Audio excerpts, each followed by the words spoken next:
నేను చెప్తే బాగోదు, కొంచెం జాగ్రత్త. పిన్నీస్ లో ఉన్న బాధని గుణపంతో గుచ్చెళ్ళిపోతాడు ఇతను. ఒరే మధురా, భోజనం చేస్తాం. నేను రాను, నాకేటొద్దు. రారా, నువ్వు తెచ్చిన చేపని ఫ్రై పులుసు 2 వండాను. నాకేటొద్దు, మీరిద్దరే తినండి ఫుల్గా. రే, ఇంకా దొంగ ఎప్పుడు ఆపి తిందాం పద.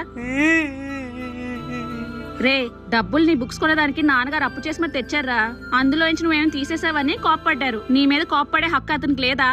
ఉంది, కోప్పడే హక్కు ఉంది, కొట్టే హక్కు ఉంది. కానీ ఒక్కసారి వింటే అయిపోయేది కదా. నా మాట నమ్మితే బాగుండేది కదా. అవునరా మధు, నాకు డౌట్ రా. ఏంటి? ఏం లేదురా, పద తిందాం. నాకు తెలుసు మీరేం అడగాలనుకుంటున్నారా. చేపలు సుబ్బారావు గారు ఇవ్వలేదు, ఎలాగొచ్చానే కదా. నిన్న మీరు అమ్మతో అనడం విన్నాను, చేపలు తిని చాలా రోజులు అయిందని. అందుకే పొద్దున్నే చెరువు దగ్గరికి వెళ్ళి చేపలు పెట్టాం. చేపలు పెట్టానంటే తిడతారని మహేష్ గడి ఇచ్చారని చెప్పాను అంతే. కావాలంటే మహేష్ గడికి కాల్ చేసి అడగండి. వద్దులేరా, అదా తిందాం. వెళ్ళి మొహం కాలు చేతులు కలుపుకునిరా, తిందాం. ఏమే ఫ్యాన్ అయ్యు, వడ్డించు. ఆపట్రా మధు.